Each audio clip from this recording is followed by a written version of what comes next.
भाई साहब, यह हमारे छोटे से हीरो की कहानी है जिसे हम अग्नि बाबू कहेंगे। इन्हें एक अजीब लत लग गई थी। इन्होंने देखा कि जितनी बार यह अपनी तलवार म्यान से बाहर निकालते हैं, इनकी ताकत एक कदम और बढ़ जाती है। बस फिर क्या था, इस लड़के ने दिन रात एक ही काम पकड़ लिया, तलवार अंदर तलवार बाहर, बार बार रुके नहीं। जहाँ लोग रात को सोते में खर्राटे लेते हैं, वहीं यह सोते में भी तलवार म्यान में डाल रहे थे। अब इनकी बड़ी बहन ने इन्हें इस हालत में देख लिया। बहन का दिमाग थोड़ा अलग तरह से चला। उसे लगा कि भाई का चरित्र ही खराब हो गया है, कुछ और ही गड़बड़ चल रही है यहाँ। उसी दिन से बहन ने अग्नि से ऐसी दूरी बना ली जैसे वो कोई बीमारी हो, एकदम ठंडा व्यवहार। लेकिन अग्नि बाबू को जरा भी फर्क नहीं पड़ा। वो मन में बोल रहा था कि तुम मुझे जो चाहो समझो, मुझे बस 1 लाख का आंकड़ा पार करना है। एक बार यह कमाल की तलवारबाजी हाथ आ गई तो फिर देखना। इधर गुरुजी सीधे साधे इंसान थे। उन्होंने देखा कि उनका यह शिष्य 24 घंटे बस तलवार अंदर बाहर करता रहता है। गुरुजी को लगा बेचारे का दिमाग हिल गया है। उन्होंने सोचा कि चलो आज इसे थोड़ा ज्ञान देते हैं। गुरुजी स्टेज पर आंखें बंद करके पूरे जोश में प्रवचन दे रहे थे। मोह माया छोड़ो का पाठ पढ़ा रहे थे और नीचे अपना अग्नि बाबू बैठा था। गुरुजी बोल रहे थे अहम ब्रह्मास्मि, और नीचे से आवाज आ रही थी शर्र शर्र। वो तलवार निकालने की आवाज इतनी चिड़चिड़ाने वाली थी कि गुरुजी का सारा ध्यान 1 सेकंड में उड़ गया। गुरुजी का गुस्सा इतना चढ़ा कि वो चिल्लाए, अरे ओए दिमाग से पैदल निकल जा, मेरी क्लास से बाहर जा। बाहर जाकर ही अपनी यह खुजली मिटा और तलवार चला। चलो, गुरुजी ने भगाया तो भगाया।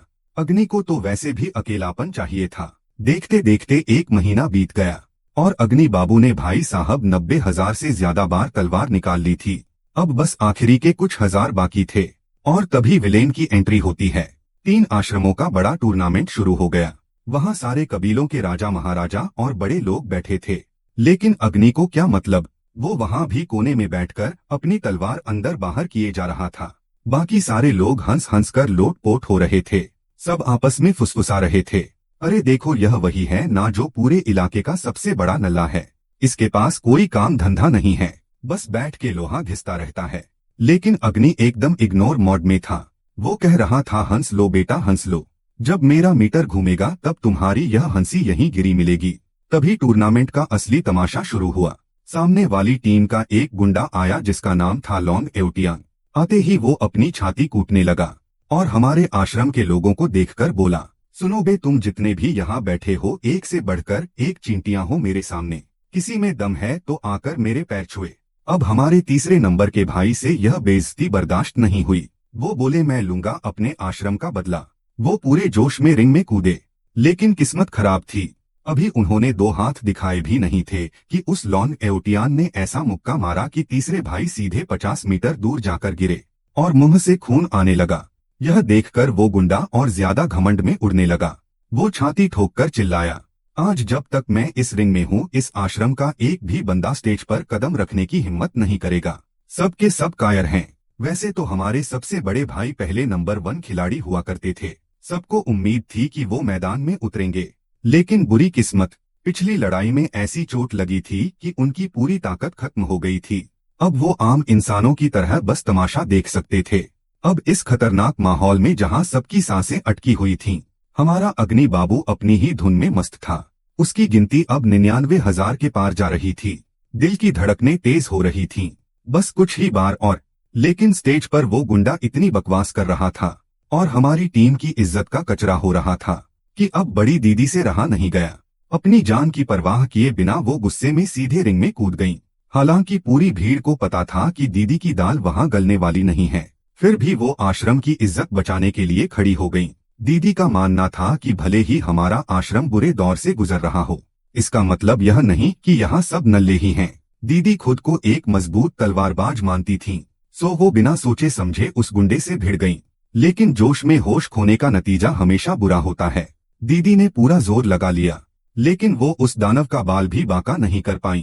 मार खाते खाते दीदी सोच रही थीं, यार यह क्या हो रहा है, हम दोनों एक ही लेवल के हैं, फिर यह मुझे कद्दू की तरह क्यों काट रहा है, इतना फर्क कैसे हो सकता है। इधर नीचे बैठा अग्नि बाबू टेंशन में आ गया। उसे आश्रम के हारने का दुख नहीं था, उसे टेंशन इस बात की थी कि अभी उसकी 1 लाख की गिनती में 500 बार तलवार निकालना बाकी है। अगर मैच अभी खत्म हो गया तो उसका मौका खिसक जाएगा। अब टाइम खरीदने के लिए इस लड़के ने जो घटिया हरकत की उसकी उम्मीद किसी को नहीं थी। उसने चुपके से पीछे जाकर हमारे बड़े भैया की पीठ पर एक जोरदार लात जमाई। चलो भैया प्रसाद लो और जाओ देश की रक्षा करो। बड़े भैया जिनकी सारी शक्तियां पहले ही खत्म हो चुकी थीं और जो एक आम इंसान की तरह खड़े थे, वो सीधे उड़ते हुए रिंग के बीचों बीच जा गिरे। अग्नि बाबू ने सोचा था कि बड़े भैया कम से कम 2-4 मिनट मार खाकर टाइम निकालेंगे, तब तक मेरी गिनती पूरी हो जाएगी। लेकिन भाई साहब सामने वाले गुंडे ने सिर्फ एक बेसिक मूव चला और बड़े भैया गोली की रफ्तार से रिंग से बाहर आकर नाले में गिरे। अब तो लॉन्ग एओटियान के चेले हवा में उड़ गए। वो चिल्ला चिल्लाकर पूरे मैदान में ऐलान करने लगे, देख लो दुनिया वालों, यह आश्रम वाले कतई बेकार हैं। एक भी बंदा ऐसा नहीं जो हमारे बॉस के सामने 2 सेकंड टिक सके। यह बातें सुनकर आश्रम के बाकी भाई बहनों को इतनी शर्म आ रही थी कि मन कर रहा था जमीन फटे और वो उसमें समा जाएं। लेकिन अग्नि बाबू अभी भी कोने में खड़ा होकर पूरी लगन से लगा हुआ था। शर्र शर्र शर्र। यह देखकर बड़े भैया को, जो अभी अभी मार खाकर आए थे, बहुत गुस्सा आया। वो गुस्से में अग्नि बाबू के पास गए और ताना मारते हुए बोले, क्यों बे, तू तो बड़ी बड़ी डींगे हाँक रहा था ना, कि तू एक ही झटके में इस लॉन्ग एओटियान का काम तमाम कर देगा। अग्नि बाबू ने चौंक कर कहा, अरे भैया मैंने ऐसा कब बोला, मैं तो बस। लेकिन बड़े भैया ने उसे बोलने का मौका ही नहीं दिया। वो जोर जोर से चिल्लाने लगे, वाह शाबाश मेरे शेर, देखो सब लोग, हमारा यह भाई कह रहा है कि यह अकेले ही उस विलेन को धूल चटा देगा। जाओ भाई दिखा दो अपना जलवा। बड़े भैया असल में चाहते थे कि जो बेइज्जती उनकी हुई है वैसी ही पिटाई इस लड़के की भी हो, ताकि उनका दिल बहल सके।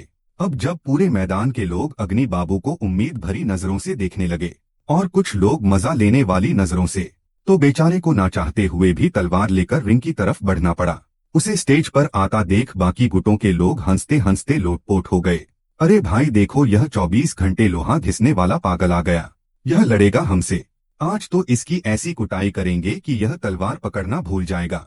अब रिंग में अग्नि खड़ा था और सामने विलेन। अग्नि बाबू ने धीरे से अपनी तलवार म्यान से बाहर निकाली। सामने वाले को लगा कि अब असली लड़ाई शुरू होगी। वो अपनी पोजीशन लेने ही वाला था कि अग्नि ने तलवार वापस म्यान के अंदर ठोक दी और फिर तुरंत बाहर निकाली, फिर अंदर डाली। वो रिंग के बीच में खड़ा होकर सुपरफास्ट स्पीड से खचाखच करने लगा। यह अजीबोगरीब हरकत देखकर पूरे स्टेडियम में सन्नाटा छा गया। सब मुंह बाएं देख रहे थे कि यह लड़ने आया है या पीटी करने आया है। लोग हंसने लगे, भाई यह पक्का पागल हो गया है। लॉन्ग एओटियान का डर देखकर इसके दिमाग का फ्यूज उड़ गया है। लेकिन अग्नि बाबू को दुनिया से कोई लेना देना नहीं था। उसे पता था कि अगर सामने वाले ने पहला वार कर दिया तो वो सीधे यमराज के पास पहुंचेगा और उसका 1 लाख बार तलवार खींचने का मिशन अधूरा रह जाएगा। इसलिए वो बिजली की स्पीड से अपनी गिनती पूरी कर रहा था। यह देखकर लॉन्ग एओटियान का पारा 7वें आसमान पर पहुंच गया। वो अपनी तलवार निकालकर चीखा, साले यह क्या बकवास है। अग्नि बाबू ने हाथ दिखाकर कहा, अरे ओ बॉस जरा 2 मिनट रुको, थको मत, तुम बैठकर चाय पियो। मैं लड़ने से पहले जरा वार्म अप कर रहा हूँ, थोड़ा हाथ साफ कर लूँ फिर बताता हूँ। इस अजीब हरकत ने लॉन्ग एओटियान को जिंदगी का सबसे बड़ा झटका दिया। उसे लगा कि यह लड़का उसका सरेआम मजाक बना रहा है। गुस्से से पागल होकर उसने एक जोरदार लात घुमाई और अग्नि बाबू को फुटबॉल की तरह रिंग में गिरा दिया और बोला, इसको भी इसकी औकात याद दिलाओ। तो उस विलेन लॉन्ग एओटियान ने हमारे अग्नि बाबू को लात मारकर गिरा दिया और पैर की जूती दिखाते हुए गुर्राया, अरे ओ नल्ले, अगर अपनी जान की भीख चाहता है तो अभी के अभी मुझे दादाजी बोल। अगर अभी दादाजी पुकारा तो शायद जिंदा छोड़ दूं, वरना तेरी छाती में इतने छेद करूंगा कि तू इंसान कम और मधुमक्खी का छत्ता ज्यादा लगेगा। इधर जमीन पर गिरे अग्नि बाबू ने अपनी उंगलियों पर गिना। भाई साहब 1 लाख के आंकड़े में अब सिर्फ 10 से 12 बार तलवार निकालना बाकी था। अब वो किसी दादा परदादा के चक्कर में नहीं पड़ने वाला था। उधर लॉन्ग एओटियान ने अपनी पूरी ताकत समेटी और अपनी तलवार हवा में उठाई ताकि अग्नि के 2 टुकड़े कर सके। लेकिन भाई असली हीरो वही है जो ऐन मौके पर बाजी पलटे। जैसे ही उस विलेन की तलवार नीचे आने वाली थी, ठीक उसी माइक्रो सेकेंड पर हमारे अग्नि बाबू का 1 लाखवां तलवार निकालने का टास्क पूरा हो गया। और फिर जो हुआ भाई साहब, सिस्टम ही हिल गया। अचानक आसमान से एक चमचमाती हुई सुनहरी रोशनी चमकी और ब्रह्मांड को हिला देने वाला तलवार का ऐसा खतरनाक करंट पैदा हुआ कि पूरे स्टेडियम में सबकी आंखें चौंधिया गईं। जब वो जादुई रोशनी धीरे धीरे धुंधली हुई तो नजारा देखने लायक था। अग्नि बाबू अपनी तलवार हाथ में लिए एकदम शांत खड़ा था और बगल में जो हमारा विलेन था वो हवा में तलवार उठाए वैसे का वैसा जम गया था, जैसे किसी ने स्टैचू बोल दिया हो। और फिर क्लोंग, उसकी तलवार उसके हाथ से छूटकर जमीन पर गिर गई। अग्नि ने अपनी नजरें उठाकर देखा। जो चेले अभी तक हंस हंस कर लोटपोट हो रहे थे, उनके मुंह खुले के खुले रह गए, जैसे मक्खियां भी अंदर बाहर हो जाएं। सबके चेहरे पर ऐसा सन्नाटा था जैसे उन्होंने भूत देख लिया हो। बड़ी दीदी भी जमीन पर बैठी बैठी अपनी आंखें मल रही थीं। उन्हें यकीन ही नहीं हो रहा था कि इस लड़के ने यह क्या कर दिया। लेकिन अग्नि एकदम मासूम, उसने अपना सिर खुजलाया जैसे उसे खुद ना पता हो कि क्या हुआ। उसने उस तलवार को वापस म्यान में डाला, अपने कपड़ों की धूल झाड़ी और चुपचाप रिंग से नीचे उतरने लगा। यह देखकर जमे हुए लॉन्ग एओटियान को जैसे होश आया। वो हड़बड़ाकर चिल्लाया, अरे ओए रुक, कहाँ जा रहा है? अभी हमारी लड़ाई खत्म कहाँ हुई है? अग्नि ने मुड़कर उसे ऐसे देखा जैसे कह रहा हो, क्यों फालतू में अपनी बची कुची इज्जत दांव पर लगा रहा है भाई? उसने हाथ हिलाया और बिना कुछ बोले आगे बढ़ गया। तभी भीड़ को चीरते हुए गुरुजी प्रकट हो गए। गुरुजी जो अपनी दाढ़ी पर हाथ फेर रहे थे, उनका हाथ वहीं थम गया। वो अग्नि की तलवार को ऐसे घूर रहे थे जैसे उसमें कोई खजाना छुपा हो। गुरुजी एकदम गंभीर होकर बोले, अग्नि सच सच बता, यह कौन सी कला तूने सीख ली है? अब अग्नि ठहरा चालू नंबर 1। उसने अपनी दोनों आंखें मटकाई, हाथ पीछे बांधे, पैर के अंगूठे से जमीन खुरचने लगा और एकदम भोला बन गया। जैसे ही गुरुजी ने पलक झपकाई वो वहां से 9-2-11 हो गया। आश्रम के पीछे वाले छोटे रास्ते पर अग्नि मजे से जा रहा था कि तभी पीछे से हांफते हुए बड़े भैया और बड़ी दीदी दौड़कर आए और उसे घेर लिया। बड़े भैया जो पहले अग्नि को पिटवाना चाहते थे, अब चापलूसी पर उतर आए थे। वो मुस्कुराते हुए बोले, वाह अग्नि बाबू, मान गए यार, तुम तो छुपे रुस्तम निकले। अंदर ही अंदर एटम बम दबाकर बैठे थे। अग्नि ने अपनी तलवार पत्थर की टेबल पर रखी, एकदम सीरियस मुंह बनाकर बोला, अरे भैया आप भी क्या बात कर रहे हो? मैं तो बस टाइम पास के लिए खेल खेल में तलवार निकाल रहा था। वो तो बस आज मेरा लक अच्छा था, वरना मेरी क्या औकात। दीदी ने अपनी भौहें सिकोड़ लीं। उन्हें पता था कि यह लड़का सफेद झूठ बोल रहा है। उन्होंने जैसे ही उस तलवार को छूने के लिए हाथ आगे बढ़ाया, कहानी में ट्विस्ट आता है।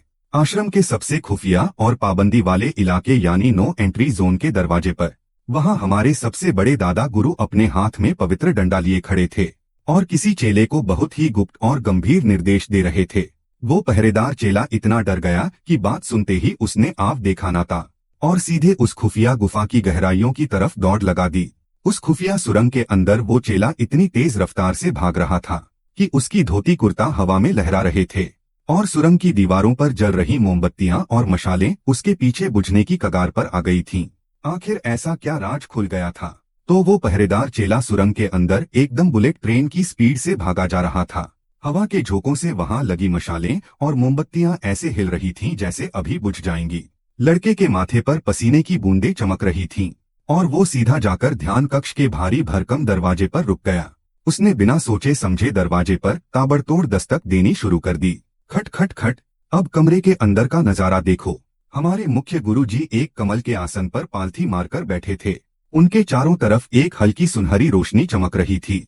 वो अपनी आंखें बंद किए लंबी लंबी सांसें ले रहे थे, एकदम ध्यान में मगन। तभी बाहर से वो खटखट की आवाज आई। आवाज सुनते ही उनकी वो जादुई रोशनी हिली, पलकें कांपी और जैसे ही उन्होंने आंखें खोली, भाई साहब उनकी आंखों से ऐसी लेजर जैसी सुनहरी रोशनी चमकी कि सामने वाला डर ही जाए। बॉस ने बस हवा में हाथ लहराया और वो भारी पत्थर का दरवाजा अपने आप खुल गया। अगले ही पल बॉस अपनी जगह से ऐसे गायब हुए जैसे कोई भूत हो और सीधे दरवाजे के बाहर आ खड़े हुए। उनके कपड़े हवा में लहरा रहे थे और उनका अंदाज एकदम अगले स्तर का था। बाहर मैदान में खड़े हमारे बड़े दादा गुरु ने जैसे ही बॉस को देखा, वो तुरंत लपककर आगे आए, कमर झुकाकर प्रणाम किया और बोले, प्रणाम बॉस। बॉस के चेहरे पर कोई भाव नहीं था। उन्होंने अपनी तीखी नजरें सीधे उस मैदान की तरफ घुमाई जहां अभी अभी अग्नि ने धमाका किया था। दादा गुरु ने सिर उठाकर पूरी बात बताई तो बॉस ने तुरंत गंभीर आवाज में आदेश दिया, जाओ उस लड़के को तुरंत पूरे सम्मान के साथ मेरे सामने हाजिर करो। वहां खड़े चेले ने कहा, जी बॉस अभी लाया। और वो ऐसा दौड़ा कि आश्रम के रास्तों में पलक झपकते ही गायब हो गया। इधर हमारे अग्नि बाबू को दुनिया की कोई फिक्र नहीं थी। वो मैदान के एक कोने में चुपचाप घुटनों के बल बैठा था और टाइम पास के लिए वही पुरानी आदत दोहरा रहा था, तलवार अंदर तलवार बाहर। तभी वो संदेशा लाने वाला चेला हांफते हुए वहां पहुंचा और चिल्लाया, ओए अग्नि, तेरी लॉटरी लग गई है, बड़े बॉस ने तुझे याद किया है। यह सुनते ही अग्नि का हाथ ऐसा कांपा कि तलवार म्यान समेत जमीन पर गिरते गिरते बची। उसके चेहरे पर यह क्या बकवास है वाले भाव आ गए। अब बॉस के महल की तरफ जाने वाले रास्ते पर अग्नि धीरे धीरे कदम बढ़ा रहा था, लेकिन अंदर से उसकी पूरी हिम्मत जवाब दे रही थी। दिल जोर जोर से धड़क रहा था कि कहीं गुरुजी ने उसे क्लास बंद करने के लिए तो नहीं बुलाया। महल के गेट पर पहुंचकर उसने वहां खड़े पहरेदारों को हाथ जोड़कर प्रणाम किया। पहरेदारों ने महल का भारी दरवाजा खोला। चर्र की आवाज आई। अग्नि ने एक लंबी सांस ली, अपना कलेजा मजबूत किया और उस आलीशान और डरावने महल के अंदर कदम रख दिया। महल के अंदर बॉस अपनी ऊंची गद्दी पर राजाओं की तरह बैठे थे। अग्नि बीचों बीच पहुंचा, थोड़ा झुका और पूरी ताकत से बोला, चेला अग्नि बाबू बड़े बॉस के चरणों में प्रणाम करता है। बॉस ने हाथ के इशारे से उसे सीधा खड़ा होने को कहा और अपनी भारी आवाज में पूछा, लड़के, अभी अभी तूने मैदान में जो आसमान हिलाने वाला करिश्मा किया था वो क्या था? क्या तूने चोरी छिपे कोई गुप्त विद्या सीख ली है? अग्नि ने हमेशा की तरह अपना सिर खुजलाया, एकदम बुद्धू जैसा मुंह बनाया और अपनी तलवार को देखते हुए बोला, अरे नहीं बॉस, ऐसा कुछ नहीं है। मैं तो बस टाइम पास के लिए खेल खेल में तलवार बाहर अंदर कर रहा था। मुझे क्या पता क्या हो गया।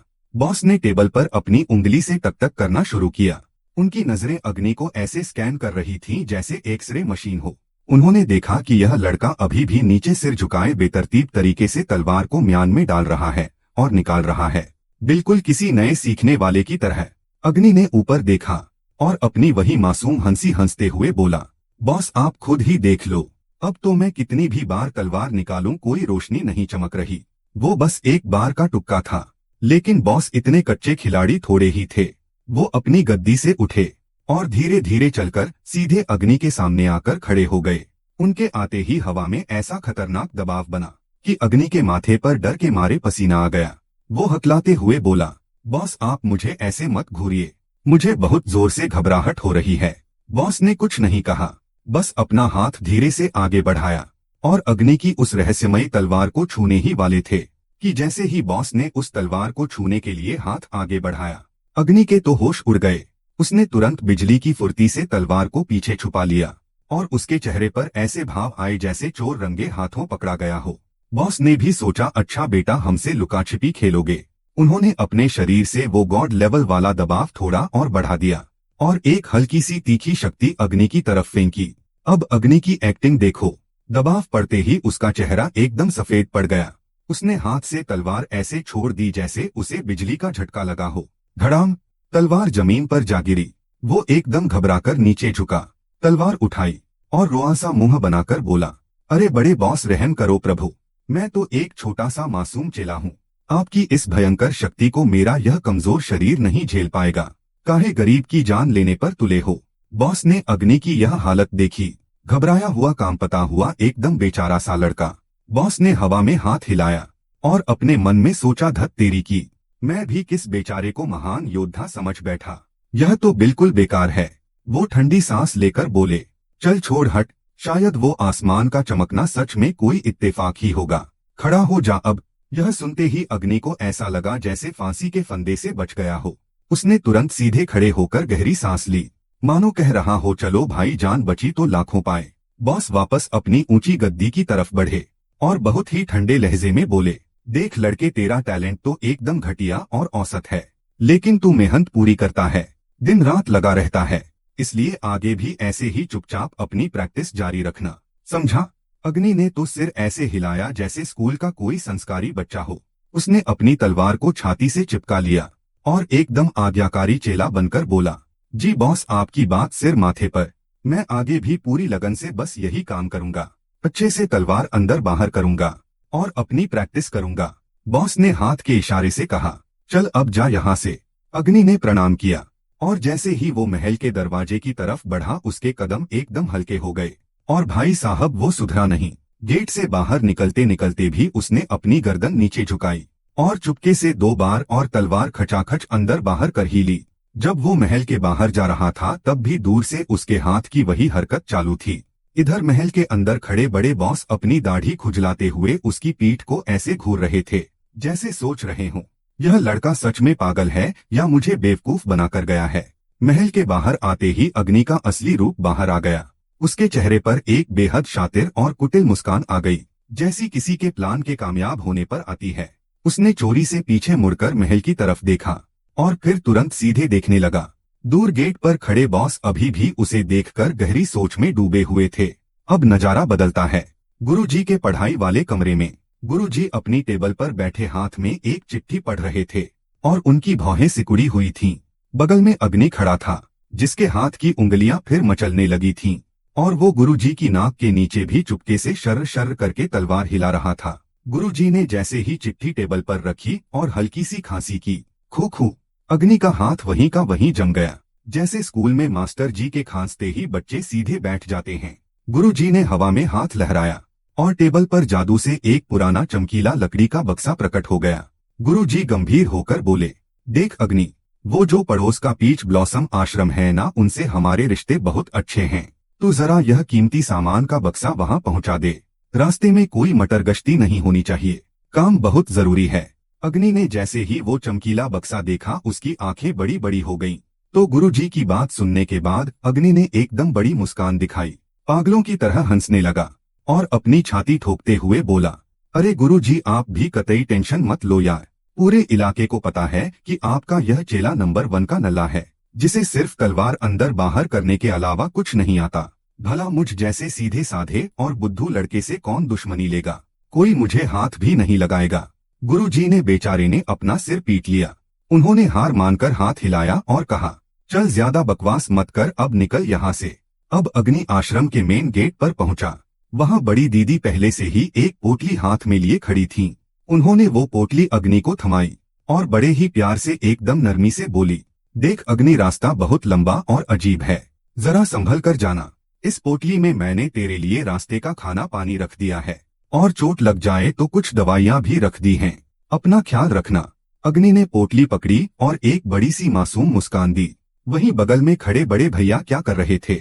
वो गुरुजी से छुपकर अपनी आंखें मटका रहे थे, भौहें ऊपर नीचे कर रहे थे और चुपके से अग्नि को अंगूठा दिखाकर शाबाशी दे रहे थे, जैसे कह रहे हूँ, जाओ छोटे भाई, झंडे गाड़ कर आना। अब अग्नि निकल पड़ा सफर पर।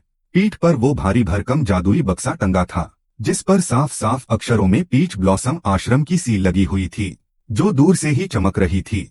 और हाथ में भाई साहब, हाथ में वही अपनी पुरानी चहेती यानी तलवार। वो रास्ते में चलते चलते भी खचाखच किए जा रहा था। कोई बढ़िया सा गाना गुनगुनाते हुए एकदम मजे में पहाड़ी रास्ते पर आगे बढ़ने लगा। चारों तरफ हरे भरे पेड़, चिड़ियों की चहचहाट, एकदम सुहाना मौसम। लेकिन अग्नि का ध्यान प्रकृति पर थोड़े ही था। उसने चुपके से नीचे देखा, जहां उसे हवा में तैरता हुआ अपना गुप्त सिस्टम पैनल दिख रहा था, जो सिर्फ उसे ही दिखाई देता था। उस स्क्रीन पर लिखा था तलवार की ताकत का लेवल 15,500। यह देखकर अग्नि के चेहरे पर जो तसल्ली आई वो पूछो मत। उसने सोचा चलो मेहनत रंग ला रही है, और उसने तलवार अंदर बाहर करने की स्पीड और बढ़ा दी। लेकिन ट्विस्ट तो बगल के जंगलों में छिपा था। झाड़ियों के पीछे वो विलेन लॉन्ग एवटियान और उसके साथ 3 काले कपड़े पहने गुंडे यानी ब्लैक माउंटेन गैंग के 3 भाई छिपे बैठे थे। चारों के चेहरे पर गंदी वाली विलेन वाली स्माइल थी। उनमें से एक गुंडे ने अपनी छाती ठोकते हुए लॉन्ग एवटियान से कहा, लॉन्ग बॉस, आप कतई चिंता मत करो, हम ब्लैक माउंटेन के तीनों भाई मिलकर उस चूहे को ऐसा दबोचेंगे कि वो पानी भी नहीं मांगेगा। आपका काम समझो हो गया। लॉन्ग एवटियान ने एक खतरनाक और कमीनी हंसी हंसते हुए कहा, सिर्फ सामान नहीं लूटना है, मुझे उस लड़के को सरेआम ऐसा जलील करना है कि वो किसी को मुंह दिखाने लायक ना रहे। इधर पहाड़ी रास्ते पर अग्नि मजे से चल रहा था कि अचानक उसके कदम रुक गए। उसने अपने कान थोड़े खड़े किए और आसपास की झाड़ियों की सरसराहट भांप ली। भाई साहब, उसके चेहरे पर एक हल्की सी मुस्कान आई जो किसी को दिखी नहीं। उसे समझ आ गया कि शिकार खुद जाल में फंसने आया है। उसने तुरंत अपनी एक्टिंग का गियर बदला, अपनी स्पीड धीमी कर दी और ऐसा नाटक करने लगा जैसे उसे कुछ पता ही नहीं है। झाड़ियों के पीछे छिपे चारों विलेन अपनी सांसें रोके आंखें फाड़े रास्ते की तरफ देख रहे थे। जैसे ही अग्नि रास्ते के एक संकरे और तंग मोड़ पर पहुंचा, उसने जानबूझकर अपना पैर पत्थर पर अड़ाया, एक जोरदार एक्टिंग वाली फिसलन ली और सीधा जमीन पर जा गिरा। धड़ाम! उसकी पीठ पर बंधा बक्सा भी दूर जा गिरा। अग्नि ने अपना घुटना पकड़ लिया और ऐसा मुंह बनाया जैसे उसकी हड्डी टूट गई हो। उसने डरने का नाटक करते हुए चारों तरफ देखा और घबराकर चिल्लाया, कौन है? कौन छिपा है वहां पर? बाहर आओ! लॉन्ग एओटियान और ब्लैक माउंटेन के वो तीनों गुंडे झाड़ियों से ऐसे उछलकर बाहर आए जैसे शेर आ गए हों। चारों ने अग्नि का रास्ता रोक लिया। लॉन्ग एओटियान ने कमर पर हाथ रखा और चौड़ा होकर खड़ा हो गया। अग्नि ने थूक गटका, अपनी तलवार को कसकर पकड़ा और हकलाते हुए बोला, लो लॉन्ग भैया, आप यहाँ देखिए, यह मेरे आश्रम का सरकारी काम है। मैं यह सामान आपको नहीं दे सकता, प्लीज जाने दो ना। यह सुनते ही ब्लैक माउंटेन गैंग का सबसे बड़ा भाई अपनी बड़ी सी डरावनी तलवार लेकर आगे बढ़ा। अरे ओए छोटे, प्यार से समझा रहे हैं, ज्यादा हीरो मत बन, इज्जत से सामान दे दे, वरना इस तलवार से तेरी ऐसी हजामत करूंगा कि याद रखेगा। उसकी तलवार धूप में चमकी तो अग्नि और डर गया। डर के मारे वो 2 कदम पीछे हटा, फिर जानबूझकर दोबारा जमीन पर गिर गया और एक्टिंग के चक्कर में उसकी तलवार भी हाथ से छूटकर दूर जा गिरी। यह देखकर लॉन्ग एओटियान और वो तीनों गुंडे जोर जोर से हंसने लगे, जैसे उन्हें दुनिया की सबसे बड़ी जीत मिल गई हो। लॉन्ग एओटियान ने ताना मारते हुए कहा, हाँ देख लो भाई, मैं तो पहले ही कहता था कि यह कतई डरपोक और नल्ला है। अब भाई साहब, विलेन लोग तो इसे मरा हुआ चूहा समझ रहे हैं, लेकिन इन्हें क्या पता कि अग्नि मन ही मन इनकी उल्टी गिनती शुरू कर चुका है। तो जैसे ही अग्नि जमीन पर गिरा, वो घमंडी लॉन्ग एओटियान उस पर हंसते हुए तंज कसने लगा। हाँ देख लो भाइयों, मैं तो पहले ही कहता था कि यह लड़का कतई बेकार है। इसे 24 घंटे सिर्फ तलवार अंदर बाहर करने के अलावा कुछ नहीं आता। रिंग में जो हुआ वो तो बस एक इत्तेफाक था और इस बेचारे को लगा कि यह अपनी ताकत से जीता है। तभी ब्लैक माउंटेन गैंग का दूसरा भाई मुंह बनाते हुए बोला, लॉन्ग बॉस, इस नल्ले के मुंह क्या लगना, सीधे सामान छीनो और यहाँ से निकलो। अब चारों विलेन अपनी अपनी तलवारें चमकाते हुए कदम दर कदम अग्नि की तरफ बढ़ने लगे और उसे बीच में घेर लिया। अग्नि जमीन पर सिमटा हुआ थरथर कांपने का नाटक कर रहा था, लेकिन भाई साहब उसकी शातिर नजरें चारों की पोजीशन चेक कर रही थीं कि कौन कहाँ खड़ा है। तभी उसने अचानक आसमान सिर पर उठा लिया और चिल्लाया, रुको रुको, अरे ओ भाई साहब लोग रुक जाओ, तुम लोग इस सामान को हाथ भी नहीं लगा सकते। तुम्हें पता भी है इस बक्से के अंदर क्या है? इसके अंदर हमारे बड़े बॉस की बनाई हुई सबसे कीमती जादुई गोली है। अगर तुमने इसे छुआ भी ना तो हमारे दोनों बड़े बड़े आश्रम मिलकर तुम्हारी ऐसी चटनी बनाएंगे कि तुम पूरे ब्रह्मांड में कहीं छुप नहीं पाओगे। जादुई गोली का नाम सुनते ही चारों के पैर वहीं के वहीं जाम हो गए, उनके चेहरों पर हवाइयां उड़ने लगीं। लॉन्ग एओटियान ने अपनी भौहें सिकोड़ी, हालांकि उसे पूरा शक था, फिर भी वो थोड़ा डरते हुए बोला, अरे ओए ज्यादा कहानियां मत कर, तेरे पास कहाँ से आई इतनी कीमती गोली? झूठ बोल रहा है साला। ब्लैक माउंटेन गैंग का बड़ा भाई भी दोनों आश्रमों के खौफनाक नाम सुनकर अंदर से हिल गया था। अग्नि ने तुरंत मौके का फायदा उठाया। वो जल्दी से घुटनों के बल रेंगता हुआ खड़ा हुआ और बक्से पर लगी सील की तरफ उंगली दिखाकर बोला, लॉन्ग भैया, अगर मुझ पर यकीन नहीं है तो खुद अपनी आंखों से देख लो। इस सील पर हमारे बड़े बॉस के हाथ का गुप्त जादुई ठप्पा लगा हुआ है। क्या मैं इतनी बड़ी बात पर झूठ बोलूंगा? यह सुनकर ब्लैक माउंटेन गैंग का दूसरा भाई उत्साहित हो गया और बक्से को छूने के लिए आगे बढ़ा, लेकिन अग्नि ने तुरंत झपट्टा मारकर उसका हाथ पीछे धकेला और भयंकर टेंशन का नाटक करते हुए चिल्लाया, अरे मत छूना भाई, गलती से भी मत छूना। इस जादुई ठप्पे में सेंसर लगा हुआ है, जैसे ही कोई अनजान बंदा इसे छुएगा सीधे बड़े बॉस के पास अलार्म बज जाएगा और वो 2 सेकंड में यहाँ आकर हम सबका कीमा बना देंगे। वो दूसरा भाई तो इतना डर गया कि उसने अपना हाथ ऐसे पीछे खींचा जैसे उसने गर्म तवे को छू लिया हो। लॉन्ग एओटियान के दिमाग में अभी भी शक का कीड़ा कुलबुला रहा था, लेकिन बक्से पर लगी असली सरकारी सील को देखकर उसकी भी हिम्मत जवाब दे गई। तभी ब्लैक माउंटेन गैंग के तीसरे भाई ने दबी आवाज में अपने बड़े भाई के कान में फुसफुसाया, भाई, दोनों आश्रमों से पंगा लेना मतलब सीधे यमराज को दावत देना है। अपनी जान प्यारी है तो यहाँ से पतली गली पकड़ लेते हैं, सामान को मारो गोली। बड़े भाई ने भी गहरी सोच में डूबकर अपना सिर हिलाया, यानी वो पूरी तरह मान गया था कि यहाँ से खिसकना ही बेहतर है। लॉन्ग एओटियान ने गुस्से में अग्नि को घूरते हुए अपने दांत पीसे और बोला, लड़के याद रखना, अगर तूने मुझसे झूठ बोला होगा तो मैं तेरी खैर नहीं छोड़ूंगा। अग्नि ने अपने माथे का नकली पसीना पोंछा और एकदम सीधा साधा चेहरा बनाकर बात घुमाते हुए बोला, अरे लॉन्ग भैया, मेरी क्या मजाल जो आपसे झूठ बोलूं, जान सबको प्यारी होती है भाई, मुझे कोई मरने का शौक नहीं है। लॉन्ग एओटियान गुस्से से पैर पटकने लगा, क्योंकि उसकी सारी योजना धरी की धरी रह गई थी और वो कुछ कर भी नहीं पा रहा था। आखिरकार उसने हवा में हाथ लहराया और चिढ़कर बोला, चलो बे निकलो यहाँ से, इस नल्ले की किस्मत आज अच्छी थी जो बच गया। ब्लैक माउंटेन के तीनों भाई भी मायूस चेहरा लेकर लॉन्ग एओटियान के पीछे पीछे झाड़ियों में गायब हो गए। जैसे ही चारों विलेनों की पीठ पूरी तरह गायब हुई, अग्नि ने एक लंबी और सुकून की सांस ली। उसकी पूरी बॉडी जो डर के मारे अकड़ गई थी एकदम रिलैक्स हो गई। उसने कुछ देर अपने कान खड़े करके सुना ताकि कंफर्म हो सके कि वो चारों सचमुच जा चुके हैं। जैसे ही पक्का हुआ कि रास्ता साफ है, भाई साहब उसने अपने कंधों की धूल झाड़ी, जमीन से अपनी तलवार उठाई और उसके चेहरे पर ऐसी कुटिल और शातिर मुस्कान आई कि क्या ही कहें। उसने उस जादुई बक्से को देखा और मुस्कुराते हुए खुद से ही बोला, जादुई गोली। भाई साहब, ऐसी कोई गोली अगर सच में होती ना, तो सबसे पहले इसे मैं खुद ही खा जाता, दूसरों को क्यों देता। क्या गजब चूना लगाया है। अग्नि ने बक्से को वापस अपनी पीठ पर लादा। तभी अचानक उसके शातिर दिमाग की बत्ती चमकी और वो रुक गया। उसने अपनी पोटली खोली, उसमें से एक कोरा कागज और पेन निकाला और फटाफट उस पर कुछ लाइनें लिखीं।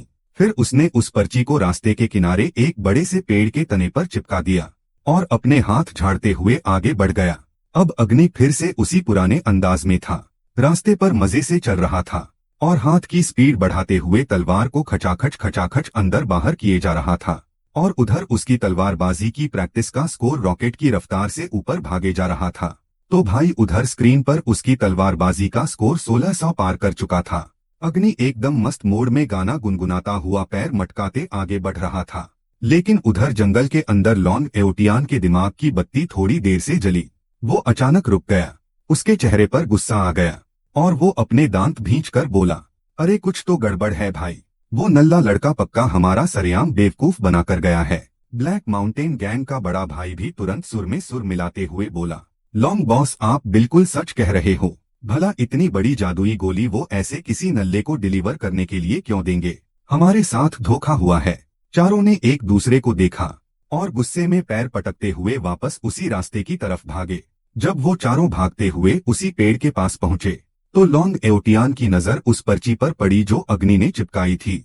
उसने झपट्टा मारकर पर्ची उखाड़ी और चारों ने सिर जोड़कर पढ़ना शुरू किया। पर्ची पर लिखा था, लॉन्ग भैया, जान बख्शने के लिए बहुत बहुत धन्यवाद। वैसे एक गुप्त बात बताऊं, उस बक्से में कोई जादुई गोली नहीं है, बल्कि वो आश्रम का कबाड़ और एक्सपायर्ड दवाइयां हैं जिन्हें फेंकने ले जा रहा था। मुझे डर था कि कहीं आप यह फालतू कचरा लूटकर अपनी बेइज्जती न करवा बैठें, इसलिए मैंने आपको डराकर भगा दिया। थैंक यू मत बोलना। आपका अपना अग्नि। यह पढ़ते ही चारों के चेहरों का रंग ऐसा बदला जैसे किसी ने उन पर कालिख पोत दी हो। लॉन्ग एओटियान ने गुस्से में उस पर्ची के 1000 टुकड़े कर दिए और आसमान सिर पर उठाते हुए चीखा, अग्नि के बच्चे, तेरी इतनी हिम्मत कि तूने लॉन्ग एओटियान को उल्लू बना दिया। आज तो मैं तेरा कीमा बनाकर ही दम लूंगा। इधर आगे रास्ते में एक तिराहा आया। अग्नि ने अपना शातिर दिमाग चलाया। उसने जानबूझकर बाईं तरफ वाली छोटी और संकरी पगडंडी पर अपने पैर का एक गहरा साफ साफ दिखने वाला निशान छोड़ दिया और खुद चुपके से दाईं तरफ वाले चौड़े और साफ रास्ते पर मुड़ गया। वो अपनी वही खचाखच वाली हरकत करते हुए मन ही मन हंस रहा था। आओ बेटा, अब तुम्हें असली मजा चखाता हूँ। थोड़ी देर बाद लॉन्ग एओटियान अपनी पलटन लेकर उसी तिराहे पर पहुंचा। जमीन पर पैर का निशान देखकर वो कमीनी हंसी हंसा और बोला, हाँ लड़का भागने में तो तेज है, लेकिन इतना बड़ा बेवकूफ है कि अपने पैरों के निशान ही छोड़ गया। उसे लगा वो मुझे चकमा दे देगा। चलो भाइयों, इसी रास्ते पर है वो। वो चारों जोश में उस बाईं वाले संकरे रास्ते में कूद गए। लेकिन भाई साहब, वो रास्ता क्या था, कतई नर्क था। चारों तरफ कंटीली झाड़ियां थीं। चारों के कपड़े फट गए, झाड़ियां उनके चेहरे पर चुभने लगीं और वो चारों किसी बेचारे चूहे की तरह लड़खड़ाते हुए भयंकर बेइज्जती के साथ आगे बढ़ने लगे। इधर अग्नि साफ सुथरे हाईवे वाले रास्ते से चलते हुए दूर से ही पीच ब्लॉसम आश्रम के आलीशान गेट को देख चुका था। उसका मूड एकदम ताजा था। उसने माथे का पसीना पोंछा और तेज कदमों से आगे बढ़ते हुए बुदबुदाया, लॉन्ग एओटियान बाबू, तुम वही झाड़ियों में अपनी खुजली मिटाओ। तुम्हारा भाई तो वीआईपी एंट्री मार चुका है। गेट पर तैनात पहरेदारों ने बक्सा लिया और पूरे सम्मान के साथ अग्नि को आश्रम के अंदर ले गए। और अग्नि अंदर जाते जाते भी उसकी उंगलियां म्यान पर ही चल रही थीं। शर्र शर्र। आश्रम के अंदर का नजारा बड़ा ही गजब था। चारों तरफ गुलाबी गुलाबी फूलों के पेड़ थे। मस्त खुशबू आ रही थी। गाइड करने वाले चेले ने अग्नि को एक खूबसूरत रास्ते पर ले जाते हुए कहा, अग्नि भाई, बस इसके आगे हमारा रेस्ट हाउस है, आप वहां आराम कीजिए। अग्नि ने उसे विदा कर दिया। लेकिन वो खुद सीधा रेस्ट हाउस जाने के बजाय आश्रम के अंदर ही घूमने लगा। फूलों की महक के बीच उसे दूर से बादलों जैसा धुआं और कोहरा दिखा और पानी के बहने की कलकल आवाज सुनाई दी। उसके अंदर का जासूस जाग गया। उसने सोचा चलो देखकर आते हैं क्या सीन है, और वो उसी धुंध की तरफ बढ़ गया, हाथ की हरकत बिना रोके। जैसे ही अग्नि ने फूलों की झाड़ियों को हाथ से हटाया, उसके सामने एक कांच जैसा साफ पानी का तालाब आ गया, जिसके ऊपर भाप उड़ रही थी। असल में वो वहां का सबसे पवित्र और गुप्त स्विमिंग पूल था, जादुई वाटर पूल। अग्नि की आंखें चमक उठीं। उसने अपना सामान साइड में रखा और सोचा कि चलो हाथ मुंह धो लेते हैं। लेकिन भाई साहब, जैसे ही उसने पहला कदम बढ़ाया, उसका पैर पानी के किनारे जमी काई पर ऐसा फिसला कि वो सुपरमैन की तरह हवा में उड़ता हुआ सीधे तालाब के किनारे घास पर जाकर गिरा। धड़ाम। अब ट्विस्ट यह है कि उस तालाब के बीचों बीच गुलाब और पीच के फूलों की पंखुड़ियों के बीच वहां की सबसे खूबसूरत और तेज मिजाज वाली सीनियर दीदी आराम से नहा रही थीं। अचानक पानी के गिरने और किसी के गिरने की आवाज सुनकर उन्होंने जैसे ही मुड़कर देखा तो वहां घास पर अग्नि रेंगता हुआ नजर आया। दीदी का पारा 1 सेकंड में 7वें आसमान पर पहुंच गया। उन्होंने पानी के अंदर से ही अपनी कड़क और गुस्से से भरी आवाज में चीखा, अरे ओए ठरकी, रुक जा वहीं, अपनी जगह से 1 इंच भी आगे मत बढ़ना, वरना यहीं तेरी समाधि बना दूंगी। तो जैसे ही दीदी ने उसे डांटा, अग्नि का चेहरा शर्म और डर के मारे एकदम टमाटर की तरह लाल हो गया। वो बुरी तरह घबरा गया और हवा में हाथ पैर हिलाते हुए पागलों की तरह माफी मांगने लगा। अरे दीदी, सॉरी सॉरी, कतई सॉरी, मेरा वो मतलब नहीं था। मैं कसम से जानबूझकर यहाँ नहीं आया, मेरा पैर फिसल गया था, मुझे माफ कर दो। अब अग्नि भयंकर नर्वस था, और जब नर्वस होता है तो उसका हाथ अपने आप चलने लगता है। उसने हड़बड़ाहट में जमीन से अपनी तलवार उठाई और डर के मारे अनजाने में ही सुपरफास्ट स्पीड से फिर वही हरकत शुरू कर दी। खचाखच खचाखच, यानी तलवार अंदर तलवार बाहर।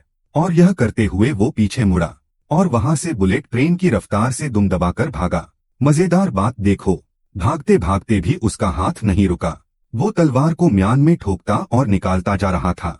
इधर दीदी ने बिजली की फुर्ती से अपने कपड़े पहने। वो गुस्से और शर्म के मारे पैर पटकने लगी। उनकी आंखों में हल्के हल्के आंसू आ गए थे। उन्हें इतना गुस्सा आ रहा था कि उन्होंने अपनी मुट्ठियां भींचकर चिल्लाया, कमीने, ठरकी, रुक, तुझे तो मैं छोड़ूंगी नहीं। आज ही जाकर बड़े बॉस से तेरी शिकायत लगाती हूँ। तुझे इस आश्रम से धक्के मारकर बाहर ना निकलवाया तो मेरा नाम भी दीदी नहीं। इतना बोलकर वो गुस्से में तमतमाती हुई सीधे मुख्य महल की तरफ दौड़ पड़ी। अब जरा अग्नि का हाल देखो। वो आश्रम के बरामदों और गलियारों में ऐसे भाग रहा था जैसे उसके पीछे साक्षात यमराज पड़ गए हों। और भाई साहब, उसका तलवार वाला दौरा अभी भी शांत नहीं हुआ था। भागते भागते भी वो मशीन की तरह तलवार अंदर बाहर किए जा रहा था। वहां से गुजरने वाले दूसरे चेले उसे इस हालत में देखकर रुक गए और अपनी आंखें फाड़कर उसे ऐसे घूरने लगे जैसे वो किसी दूसरे ग्रह का प्राणी हो। अग्नि के माथे से पसीने की नदियां बह रही थीं और वो मन ही मन खुद को कोस रहा था। गया बेटा, आज तो तेरा बैंड बजना पक्का है। यह क्या भयंकर कांड हो गया।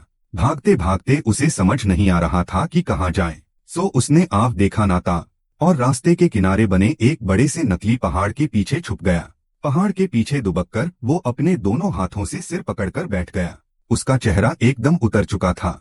वो अपने आप से ही बड़बड़ाने लगा, यार मेरी किस्मत इतनी खराब कैसे हो सकती है। पूरे आश्रम में घूमने की जगह कम थी, जो मैं सीधे लड़कियों के नहाने की जगह पर जाकर गिरा। अब मेरा क्या होगा। उसने डरते डरते पहाड़ के पीछे से अपनी एक आंख निकालकर बाहर देखा। दूर कुछ चेले घूमते हुए दिखे तो उसने डर के मारे तुरंत अपनी मुंडी वापस अंदर खींच ली। दूसरी तरफ दीदी अपनी 2 सहेलियों को साथ लेकर मुख्य महल के गेट पर पहुंच चुकी थीं। वो गुस्से में लाल पीली होकर जोर जबरदस्ती से महल का दरवाजा पीटने लगी और पूरी ताकत से चिल्लाईं, बड़े बॉस, इंसाफ करो, मुझे न्याय चाहिए। उस आश्रम का एक आवारा लड़का चुपके से मुझे नहाते हुए देख रहा था। उसे कड़ी से कड़ी सजा मिलनी चाहिए। महल का भारी भरकम दरवाजा धीरे से खुला और अंदर से एक सीनियर गुरुजी ने अपना सिर बाहर निकाला। उनके चेहरे पर यह क्या नया तमाशा है वाले भाव थे। महल के अंदर का माहौल एकदम शांत था। बढ़िया अगरबत्तियां जल रही थीं और वहां के बड़े बॉस अपनी गद्दी पर बैठे थे। अब देखना यह है कि जब बॉस को अग्नि की इस हरकत का पता चलेगा तो वो उसकी तलवार जब्त करेंगे या उसे सीधे जेल में डालेंगे। तो जैसे ही महल के अंदर से बुलावा आया, अग्नि के चेहरे पर हवाइयां उड़ने लगीं और डर के मारे उसका पूरा बदन कांपने लगा। वो थर थर कांपता हुआ खड़ा हुआ बाहर का मौसम भी ऐसा हो गया था जैसे अभी कोई बड़ी मुसीबत आने वाली हो। अग्नि उस पहरेदार चेले के पीछे पीछे ऐसे भारी कदमों से चल रहा था मानो उसके पैरों में टनों भारी लोहा बांध दिया गया हो। महल के अंदर कदम रखते ही माहौल एकदम कड़क और गंभीर था। अग्नि ने मुंडी नीचे झुकाकर एंट्री मारी तो उसने देखा कि बगल में दीदी आंखें बड़ी बड़ी करके गुस्से में खूंखार शेरनी की तरह उसे घूर रही हैं। अग्नि ने तुरंत कमर झुकाई और बोला, चेला अग्नि बाबू बड़े बॉस को प्रणाम करता है। वहाँ की लेडी बॉस ने शांत और मीठे लहजे में पूछा, अग्नि बेटा यह दीदी कह रही हैं कि तू चोरी छिपे इन्हें तालाब में नहाते हुए देख रहा था, क्या यह बात सच है? जरा हमें भी तो पता चले। यह सुनते ही अग्नि का चेहरा शर्म और डर के मारे एकदम टमाटर की तरह लाल हो गया। वो हाथ जोड़कर हड़बड़ाते हुए बोला, अरे नहीं बॉस, मैं तो बस रास्ता भटक गया था और गलती से वहां जा गिरा। मेरा कोई गलत इरादा नहीं था। दीदी बीच में ही पैर पटककर चिल्लाई, झूठ बोल रहा है यह नंबर 1 का ठरकी। रास्ता भूलकर कोई सीधे लड़कियों के पर्सनल स्विमिंग पूल में गिरता है क्या? बड़े बॉस इसकी बातों में मत आना, यह बहुत बड़ा शातिर है। बॉस ने मुस्कुराते हुए हाथ के इशारे से दोनों को चुप कराया। वो अग्नि को बड़ी ही गहरी नजरों से देख रही थीं, जैसे कह रही हूँ, बेटा चालाक तो तू है। फिर बॉस ने अपना फैसला सुनाया, देखो अग्नि चाहे गलती से हुआ हो या जानबूझकर, तुमने दीदी को उस हालत में देखा तो है। अब इसकी सजा और माफीनामा यही है कि जब दीदी अपने अगले गुप्त मिशन पर जाएंगी तो तुम इनके बॉडीगार्ड बनकर जाओगे और इनकी रक्षा करोगे। इतना बोलकर बॉस ने हवा में हाथ लहराया और पटाख से एक गुलाबी फूलों के डिजाइन वाला चमकीला जादुई टोकन अग्नि के पैरों के पास आकर गिरा। अग्नि ने रोते रोते वो टोकन जमीन से उठाया। महल से बाहर निकलते ही दीदी उसके पीछे कमर पर हाथ रखकर चल रही थीं और अपनी तीखी नजरों से उसकी पीठ में छेद कर रही थीं। वो गुस्से में फुसफुसाईं, बेटा अग्नि, अब तू बचकर रहना।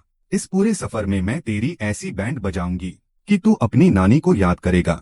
अग्नि ने रोता हुआ मुंह बनाया और गिड़गिड़ाते हुए बोला, अरे मेरी छोटी दादी अम्मा रहम करो, मैं कसम से जानबूझकर वहां नहीं आया था। तुम मुझे बख्श दो, मुझे तुम्हारे साथ इस वीआईपी टूर पर नहीं जाना, मेरी जान छोड़ दो। लेकिन दीदी तो फुल मूड में थीं।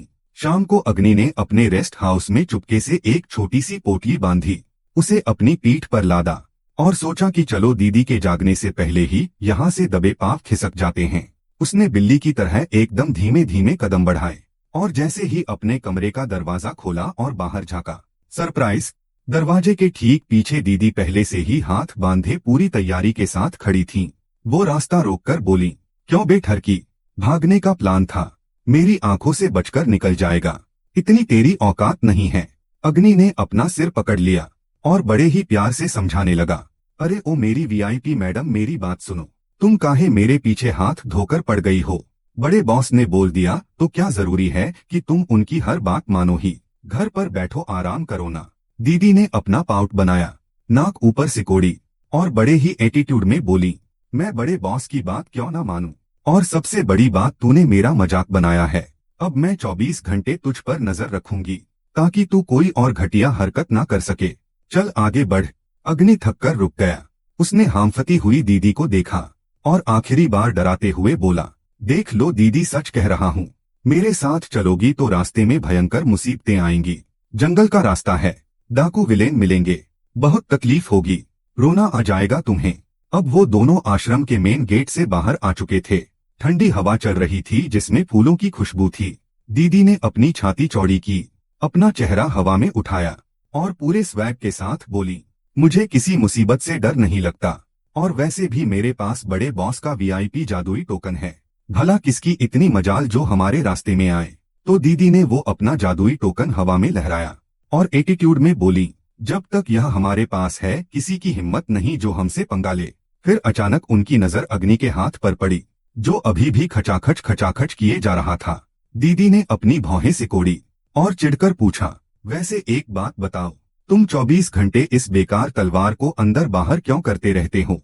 क्या तुम्हें जिंदगी में सिर्फ यही एक योगासन आता है या दिमाग का कोई पेंच ढीला है? अग्नि ने तुरंत उस तलवार को अपनी पीठ के पीछे छुपाया और हमेशा की तरह मासूम सा मुंह बनाकर बात घुमाते हुए बोला, अरे दीदी कुछ नहीं, बस ऐसे ही हाथ की नसें ढीली कर रहा हूँ ताकि रास्ते में कोई डाकू आए तो उसे अच्छे से प्रसाद दे सकूं। अब वो दोनों आश्रम के रास्ते से काफी दूर आ चुके थे। रास्ते पर धूल उड़ रही थी और दीदी साए की तरह उसके साथ साथ चल रही थीं। अग्नि ने हार मानकर एक गहरी सांस ली और बोला, चलो ठीक है बाबा, तुम साथ चल सकती हो, लेकिन मेरी एक शर्त है। रास्ते में जो मैं बोलूंगा वो तुम्हें मानना पड़ेगा। कोई नखरे या बवाल नहीं होना चाहिए, समझे? यह सुनते ही दीदी की आंखें खुशी से चमक उठीं।